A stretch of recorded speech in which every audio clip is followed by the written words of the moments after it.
here in Psalms 110, if we read it in English, it says, "The Lord said to my Lord, sit at my right hand until I make your enemies your footstool."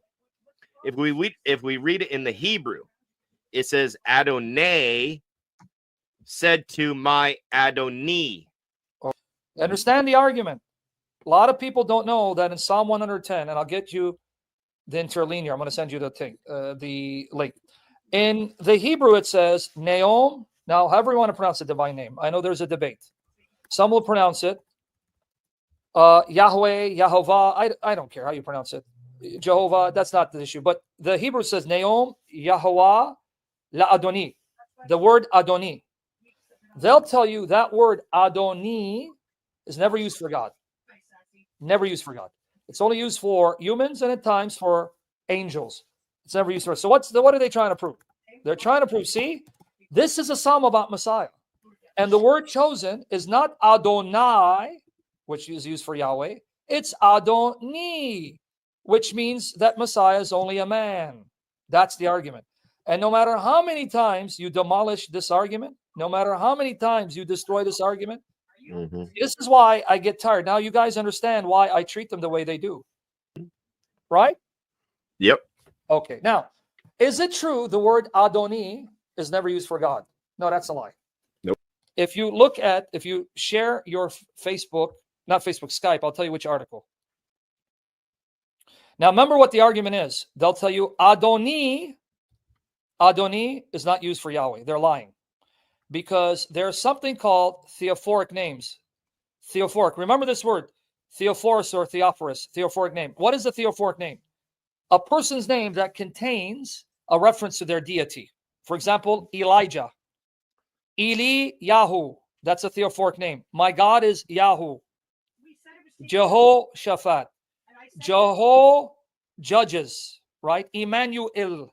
With us is God. Do you guys understand what a theophoric name is? Now, he knows it, but I want you guys to get it. You understand what a theophoric name is? It is a name of a person that contains a reference to his deity. So, Eliyahu, Eli, my God, Yahu, Jehovah. Emmanuel, with us, God. Israel, ruler with God. That's a theophoric name. Theophorus. You with me there? Okay. What they don't tell you is that there are theophoric names where God is called Adoni. Scroll down, you'll see the list. Smiling at that one, huh? You smiling? Huh? You'll see the list. You keep going. If that's is that the one? Oh, right there. You want to go up? Here, you see it? Is Adoni never used of Yahweh? Now scroll down to the first one. Scroll down, you see it? Adonijah. It means Yah is Adoni. Yes. In 2 Samuel chapter 3, verse 25. How come they didn't tell you that? 2:25, sorry. How come they didn't tell you that? Now scroll down to the next example where Adoni is referring to Yahweh. Here, To Ba Donija. My Lord, Adoni, Yahweh is good. Adoni Ram. Adoni is exalted. And the funny thing is he's like, Yahweh was never exalted. I went to the Old Testament and showed where Yahweh was exalted and lifted up. Okay, but you caught it, right? Here's another one. Adoni come. Adoni arose. There it is. He arose. But who's the Adoni in these theophoric names? My Lord, Yahweh. It's not a creature, right? Not a creature. It's Yahweh. How come they don't tell you that, brother? So Adoni is used at least 1, 2. How many times is it? Yeah, 3. Now Adoniram and Adonikam. The one before 4. Is there another one? Because I don't even remember my articles. Yeah, there you go. No, yeah, 4 of them right there. There are 4 theophoric names where the Adoni is Jehovah. So that's a lie. It is a lie to say Adoni is never used of Jehovah. That's the first problem. Second problem.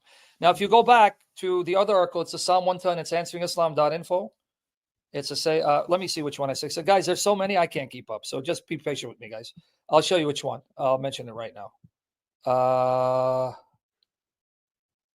Examining. Yeah, it's examining Psalm 110:1. A look at its implications on God being a multi-personal being. Yeah, I got it right here. When you put it on the screen, watch. We're going to have fun, brother. We're going to have so much fun, brother. Then I'm going to spend the remainder of time on Psalm 110. It's full of meat and it proves the Trinity. Okay, now you just put in command. If you have a Mac, you put command F or control F if you don't have Mac, and put in the word brown, B-R-O-W-N. Okay, now right there, if you guys want scholarly confirmation about the point I'm going to make, and someone noted in the comment section, the Hebrew text was written with consonants, no vowel markings. The vowel markings were not added until 500 years after the birth of Jesus Christ our Lord by what's known as the Masoretes, these Jewish scribes. Why is that important? If you're not aware of this, the word Adoni, Adonai, without the markings are identical.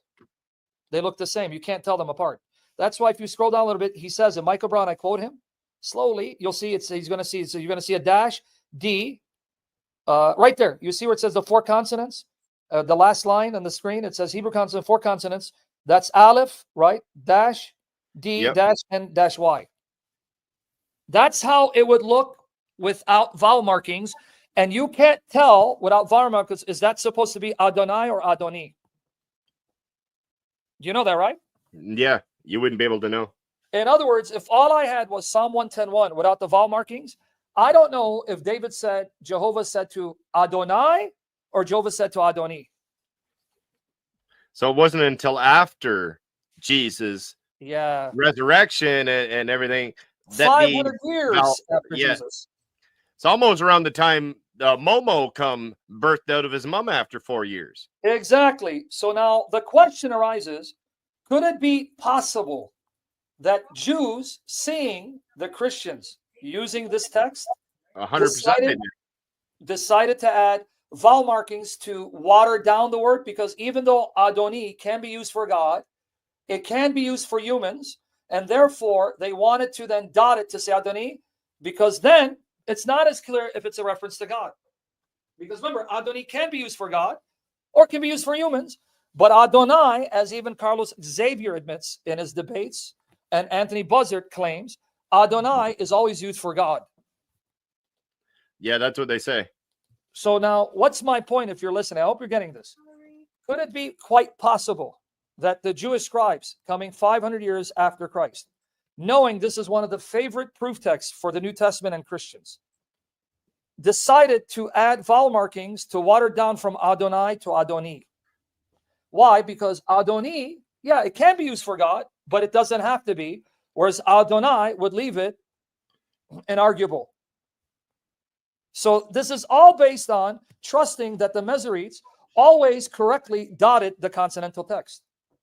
But we have evidence from manuscripts of the Hebrew, as well as writings from church fathers and writers like Justin Martyr, that there were scribes that did play with the text. For example, you'll have Hebrew manuscripts of Zechariah 12:10, which read, they shall look on me whom they pierced, but then some of them read, they shall look on him whom they pierced. Mm-hmm. Right? Moreover, Psalm 22:16, the oldest extant copy of Psalm 22:16 comes from the Dead Sea Scrolls in the 1st century time of Christ, and there it reads, they have pierced my hands and feet. But the majority of later Hebrew manuscripts, it says, like a lion, hands and feet. Mm-hmm. Are you seeing a pattern? You're seeing in the Hebrew manuscripts variant readings that are directly related to prophecies that Christians have applied to Jesus. It would make sense that they would change these vowel markings in the 5th century, because people like Augustine of Hippo, and of course we would have had Hippolytus of Rome, and people like that were already mentioning these verses in reference to the deity of Christ, showing the Jews that Jesus is God of the Old Testament. Yep. See, so now the beauty of the Bible, how do we know it's preserved? Because we have thousands of copies of the books of the Bible written at different places and different times in different languages. So no one group could monopolize all the manuscripts, which is why we know when a variant reading arises, it may be due to scribes trying to cover up a prophecy about Jesus. So the Jews could not corrupt the Old Testament wholesale, because by the time the Masoretes showed up, there are already thousands of copies of the Testament all over the world in the possession of Christians. Mm-hmm. Exactly. You see? So here we have a pattern. And even Justin Martyr before Augustine, and I have an article, let me get it to you. Justin Martyr is telling Trypho, the Jew, and his friends, you Jews have produced Greek translations of the Old Testament because you don't want to endorse the Septuagint. Because we Christians, we swear by the Septuagint, translation of the 70 Jews of the Old Testament into Greek. So what did they do in the 2nd century? Group of Jews and some proselytes decided to produce different Greek versions of the Old Testament. We know of 3 in particular: Theodotion, Symmachus, and Aquila. They, in the 2nd century, produced their own Greek versions of the Old Testament to supplant the Septuagint. And Justin Martyr is telling Trypho, in these Greek versions, you played with the text. You've removed words. You've changed words. Okay. So here, let me show it to you. Mm-hmm. I'll get you the article and you can show it to everyone. Is that was that the dialogue with Trypho? Yep. Their bread and butter. This is the passage that Carlos Xavier, Anthony Buzzard, everyone uses. So here's the article. No, I got another hour and a half if you need it, Sam. Glory to God. So there's the article. Right. Then we're going to go a little bit. It's going to get better. Now, Scott A, they have a response to that. They're going to bury you on that one. Say, no. The Septuagint shows that there's a difference between the 2 words. One is Kyrios, the other one is O Kyrios Mu. And they'll say O Kyrios Mu is never used of Adonai.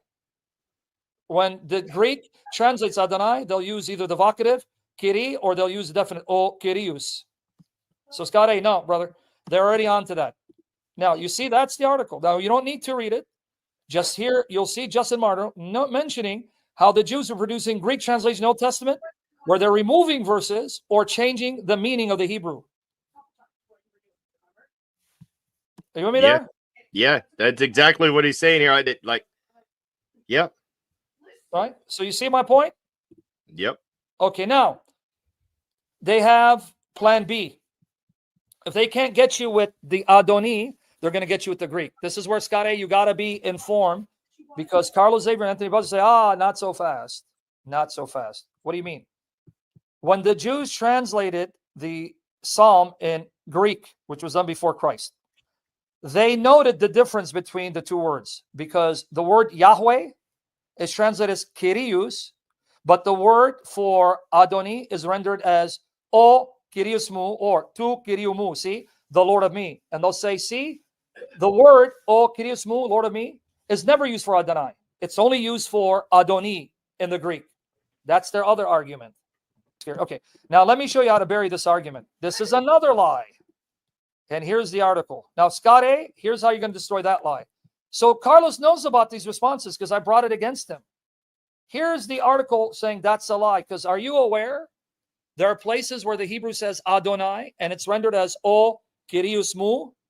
The very thing they said never happens.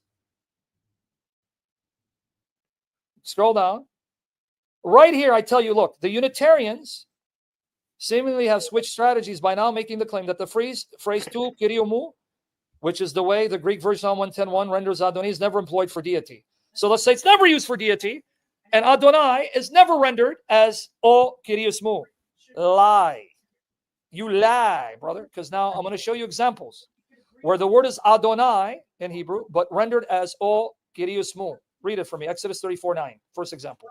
If you scroll down, right there. The word is Adonai, right? It is so. Okay, read it for me. And the English translation, Hebrew, and then the Greek translation. In the Hebrew, it says, and he said, if now I have found grace in thy sight, Adonai, let my Lord Adonai, I pray thee, go amongst us.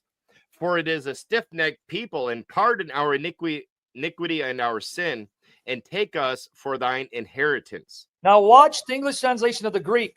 Remember the word was Adonai, right? Yep. But notice why the Greek then rendered as O Kyrios Mu, the Lord of me. And said, if I have found grace before thee, let my Lord, Ho Kyrios Mu, go with us. Now, Chris, you can stop there. Did you catch it? The argument is Adonai is not rendered as O Kyrios Mu in Greek, only Adoni. And O Kyrios Mu is never used for Jove. That was an argument Carlos made. But hold on, brother. In Exodus 34:9, isn't it the word Adonai? Yep. And it's talking about Jehovah, right? Yep. But then the Greek renders it as O Kyrios Mou, something they say never happens. Apparently it does. Now read Psalm 16. The word there is even more damaging because it's talking about Yahweh, and Ooh. it says, you are Adonai. Who? Jehovah, right? You are Yeah. Adonai, right? Yep. Look at the Greek, Psalm 15, 1 and 2. How does it render? You are Adonai. Thou art Adonai, my Adonai. Now read it. It says, keep me, O Lord, right? Kiri. That's the Yep. word for God. You see, it says, preserve me, O God. Yep. In the Greek, it's Kiri, vakete. But then it says, he said unto the Lord Yahweh, notice, I said to the Lord, to you, thou art my Lord, Kyrios Mou. So do you see Adonai is rendered as Kyrios Mou, something they say does not happen? Yep. So why did he lie to us? Final example, you can read Psalm 35, 22 to 24. And so here it says, this thou hast seen, O Lord Yahweh. Keep not silence, Adonai. So again, Adonai is being used. Be not far from me. Stir up thyself. So we know that this verse is talking about Adonai, Yahweh himself. Yeah, because it says Yahweh, right? Exactly. So how is it going to translate it into the Greek? Yeah, read the last part. Stir up thyself and awake to my judgment. Read all of it. And up above Psalm 35. Stir up thyself. Read the rest of it. Stir up thyself and awake to my judgment, even unto my cause, my God and my Lord. Now notice it's Elohei and Adonai, or Elohai Adonai. My God is Elohai and my Lord is Adonai, right? Now remember, according to them, Adonai is not rendered as O Kyrios Mou, right? Nope. The Lord of me. But in the Greek of Psalm 35, 23, which is Psalm 34, notice it's my God and my Lord, O Theos Mou ke O Kyrios Mou. There it is, Adonai rendered as O Kyrios Mou. Something they say does not happen. Wow. You see it? And who is the God of me and Lord of me? Jehovah. It's exactly what Thomas called Jesus too. You got it. So hold on now, Carlos. If the phrase O Theos Mou ke O Kyrios Mou, the God of me and the Lord of me, is applied to Jehovah and you cannot apply it to a creature, how then does Thomas say to Jesus, which John translates in Greek, John 20:28, he said unto him, O Kyrios Mou ke O Theos Mou, the Lord of me and the God of me, because in Hebrew that means Thomas said to Jesus, Adonai Elohai, you are my Adonai and Elohim. That'd be straight out blasphemy by Thomas if Jesus was not a God. Like if he's not God, that is straight out blasphemy by Thomas. Right? And now the burial in the Greek version, there's a Psalter, Psalm 151. Okay, let me explain this. In the Greek, you have 151 Psalms, Psalm 151. Latin has 151 Psalms. Guess what? In the Dead Sea Scrolls, they found Psalm 151 in Hebrew. Now, you know why this is important? Because in the Greek version of Psalm 151, there it is David talking about Jehovah. And what does he call Jehovah? Tu Kyrioumu, the Lord of me. See it? Yep. But he's saying that to Jehovah, which they say will never be said. You know what's shocking? If you go and read the Hebrew of Psalm 151, you know what the word is? It's Yahweh. Scroll down, you'll see it. Scroll down a little bit, you see it? There it is. And what's the word? Who is it referring to? If you scroll down, keep scrolling down. Don't stop. In that Psalm 151 in Hebrew, it's talking about the Lord Yahweh. So it's the Lord Yahweh that the Greek is calling Tu Kyrioumu, the Lord of me. Wow. Did they ever? Go ahead. I don't even know how they can like, and Anthony Buzzard is the one that's like started these arguments years ago, and he's supposed to know Greek, isn't he? Yeah, and they teach Greek. Oh, he teaches Greek. That's almost as bad as Muhammad Hijab teaching that university over there, or his dad doing that. Yeah. Now, so we destroyed that argument. Adoni's not used for Jehovah, right? That's right. That argument, but now it's going to get worse. Now, remember the burial. They will appeal to the Greek of Psalm 110, which is Psalm 109. Now, guys, you thought this was bad. Hey, watch how bad it's going to get. Watch here. Now it's going to get worse. Okay. they will appeal to the Greek of Psalm 110 to say, see, Adoni is rendered tu kriumu. But you know what they don't tell you? Here's another shocking thing.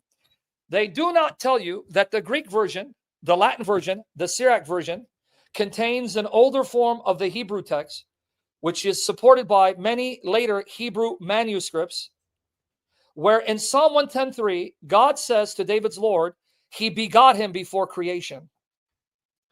Ah. You ready? Yep. I sent it to you, but I'm going to bring it out specifically. Okay, let me show you. You ready? Okay, I'm going to hold a second. It's David's multi-personal Lord. Okay, I'm going to get you part 2 to it because I linked to part 1. It's all in the material, guys. Let me get it for you. Here it is. Here's the one you're going to put on your screen, private chat. Private chat. And this was one of the verses the early Christians used for the eternal begetting of the Son. So if you bring it up, let me share it with all you guys. Why didn't he mention that to you, brother? It may have just it may have just passed through his mind, and he may just not have thought about it at that time, of course, Sam. Okay, so what you're going to do is you're going to scroll down slowly right there. Okay, guys, watch. This is the English translation of the Greek version. English translation of the Greek version. Read it for us. Now, remember, they are going to appeal to the Greek of Psalm to say, see, the word Adonai is rendered as tu kriumu, and tu kriumu is never used for Adonai. They want to have their cake and eat it too. So now I'm going to take their cake and stuff it down their throat. Now read it for us slowly. The Lord said to my Lord, sit on my right until I make your enemies a footstool for your feet. A rod of your power, the Lord will send out from Sion, and exercise dominion in the midst of your enemies. With you is rule on the day of your power among the splendors of the holy ones. From the womb, before morning star, I brought you forth. The word agenisa, see, means I have begotten you. Now, what does it mean, womb? From the womb of creation, before the morning star was created, I had already begotten you. You understand? This means David's Lord pre-existed his human birth. David's Lord was already there before creation with the Lord as his son, because if David's Lord was begotten by God before creation, that means this is the begotten Son of God who's already alive before creation, already alive when David wrote the psalm about him. Well done. Watch the other versions. The Latin reads the same way. So do the Syriac translations. Here's Douay-Rheims, which is the English translation of the Latin. Read that for us, brother. And the Lord said to my Lord, sit at thy right hand until I make thy enemies thy footstool. The Lord will send forth the scepter of thy power out of Sion. Rule thou in the midst of thy enemies. With thee is the principality in the day of thy strength, in the brightness of the saints. From the womb before the day star, I begot thee. Wow. What about the Syriac versions? We have 2 English translations of the Pshitta, the Syriac version. And it says here, and down for verse 3, in the glorious of holiness, from the womb, from the first, I have begotten you, son. Before what? The first thing created, I already begot you. And then here's another version by Lemsa, the Lemsa translation.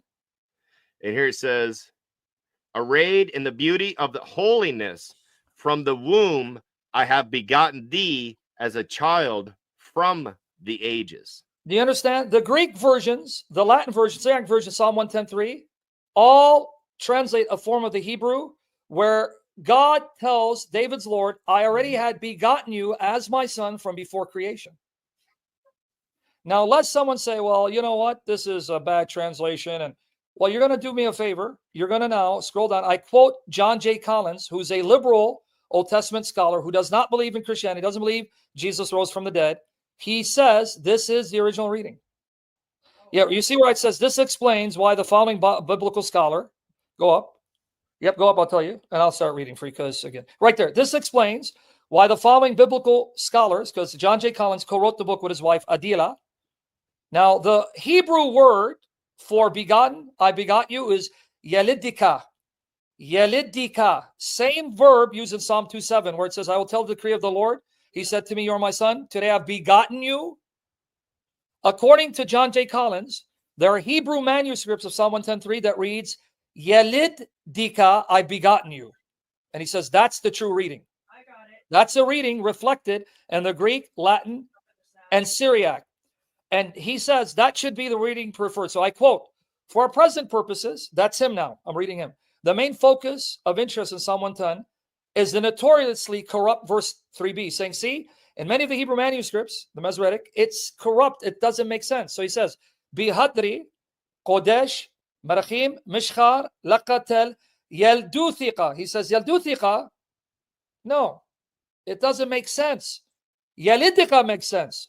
The corresponding Greek, now he gives you what the Greek says, entis, la prostisen, ton agion, ek gastros, pro hesophoru, meaning before the morning star, exiginisasi. Watch. The Masoretic points the last word as yelduthika, your youth. You'll have the dew of your youth. What does that mean? He's saying, see, that doesn't make sense. This is a liberal, brother. It's not a conservative Trinitarian. The New Revised Standard Version translates accordingly, from the womb of the morning, like dew, your youth will come to you. What does that mean? Now look at the admission. Many Masoretic manuscripts, however, read Yeledika. The reading presupposed by the Greek, meaning I have begotten you, which is in Psalm 2:7. Also supported by the Syriac. In view of the consonantal spelling in the Masoretic text and the parallel in Psalm 2, because Psalm 2:7 has Yeledika, I have begotten you, this reading should be preferred and is accepted by many commentators. By repointing the Masoretic text, but making no changes to the consonants we read, in sacred splendor, from the womb, from dawn, you have the dew wherewith I have begotten you. And he says that should be the reading. That doesn't even make sense. You have the dew wherewith I have begotten you. Yeah, but he's saying we don't want to play with the Masoretic text. Mm. There are Hebrew manuscripts that read I've begotten you. Mm-hmm. So we're just going to stay with it and go with I have begotten you. Okay. Because the other reading is Yelduthika. Go back up and see what it means. Slowly go up. What does Yelduthika mean? All right. Here, like dew, your youth will come to you. Your youth will come to you. Your youth, Yelduthika. What does that mean? Yeah. I have no idea. So what he's saying is, let's go with those Hebrew manuscripts that read Yeledika, I've begotten you, because that's confirmed by the Greek, Latin, and Syriac. Mm-hmm. But you understand, this is another example, right? Another example of the Masoretic scribes adding consonants, vowels to change the meaning. Obviously, we would say in response to the Christian use of it. You understand that according to John J. Collins, that he's saying, a liberal scholar, John J. Collins, he's not a Christian, who doesn't believe in Jesus being Son of God, says that many Masoretic manuscripts read Yeledika, I've begotten you, and that should be the reading. We understand what this does to Carlos now, right? Just destroys them. Because if Psalm 110:3 says, before the morning, before the dawn, before the day star, I already begot you, here David, by inspiration, is affirming the pre-human existence of Jesus, which he denies. He denies it. Yep. So why does he go to the Greek selectively?